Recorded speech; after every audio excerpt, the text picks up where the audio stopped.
One of the most important economic blocs in the world is growing. Today I'm going to be talking about the BRICS.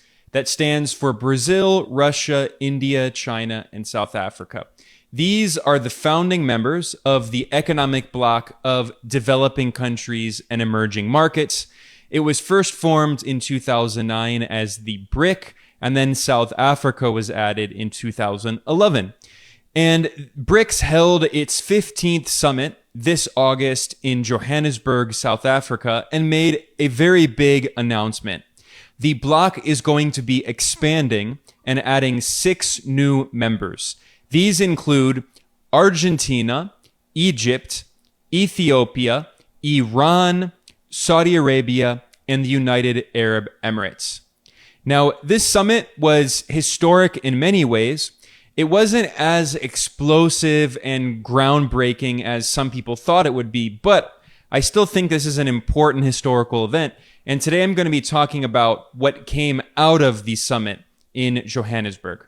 In addition to the agreement to expand the bloc into what is likely now going to be referred to as BRICS Plus, the bloc also discussed ways to de-dollarize trade between countries, encouraging the use of local currencies between the different members, and the 5 original founding members of BRICS all actually have currencies that begin with R, and that's going to be now known as the 5 Rs. So that is Brazil's real, Russia's ruble, India's rupee, China's renminbi, and South Africa's rand.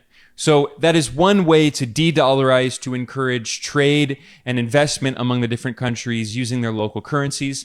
Furthermore, the BRICS Bank, the new development bank, has pledged to de-dollarize gradually over time and is increasing its use of local currencies in financing through giving out loans for development projects using different currencies that are not the dollar. The new development bank, or NDB, is currently led by Brazil's former president, Dilma Rousseff, of the same leftist Workers' Party of Brazil's current president, Lula da Silva.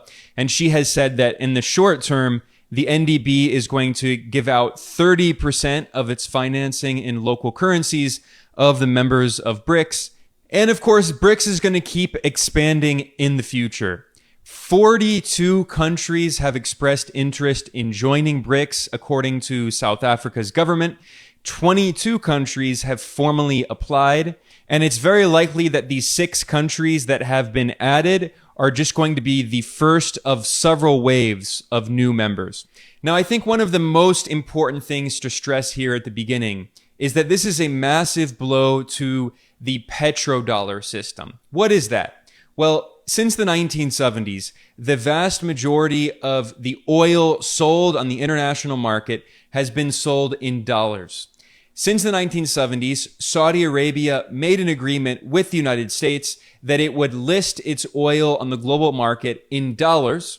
And then with all of the dollars that Saudi Arabia received from selling that oil, those petrodollars were recycled back into the U.S. banking system, deposited in U.S. commercial banks, and furthermore, the excess dollars were stored in the Saudi central bank in their foreign exchange reserves in the form of U.S. Treasury bonds. And Saudi Arabia and also the United Arab Emirates and other major oil and gas producers in the Persian Gulf region, they were using the dollars they received to essentially pay for the U.S. government to finance its spending because they're investing in U.S. debt in the form of U.S. government bonds, which are treasury securities.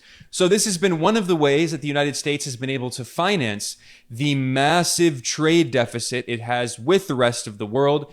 The U.S. for decades has constantly imported much more than it has exported, maintaining a massive current account deficit. And most countries on earth, if they were to maintain such a significant current account deficit, it would depreciate their currency against the value of the currency they use to pay for imports. But because the US dollar is the global reserve currency and has been since the end of World War II, what that means is that the US dollar does not depreciate in value, despite the fact that the US constantly imports more and more, because the US dollar is used to pay for those imports, and because so many other countries around the world want to hold on to dollars in the form of dollar-denominated assets in the central bank foreign exchange reserves they hold, but also because many other countries around the world, if they don't produce oil or gas, they need to get access to dollars in order to pay for the import of oil and gas.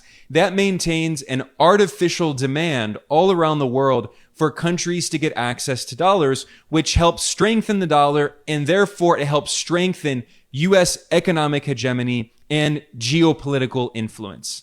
Now, that system has been gradually changing in the past few years. We've seen some reports that Saudi Arabia is considering pricing its oil in other currencies. The UAE has actually already sold liquefied natural gas to China, not using the dollar, but rather using China's currency, the renminbi. And by the way, doing that through a French company, Total Energy. So what we're seeing is a gradual move toward alternatives to the petrodollar, discussions of the petro yuan. Also, Russia is one of the world's largest oil producers, and Russia has been requiring countries to buy its oil or gas in its own currency, the ruble. So now there's discussion of the petro ruble. So this is where BRICS comes in. This could be very important because now that Saudi Arabia and the UAE are joining BRICS, this is likely going to be a further incentive for these major oil and gas producers to sell their oil and gas in other currencies, including the Chinese renminbi, also known as the yuan, which is the unit of account of the renminbi. So this is going to be a massive blow to the petrodollar system that the United States has largely used to maintain significant economic influence around the world since the 1970s.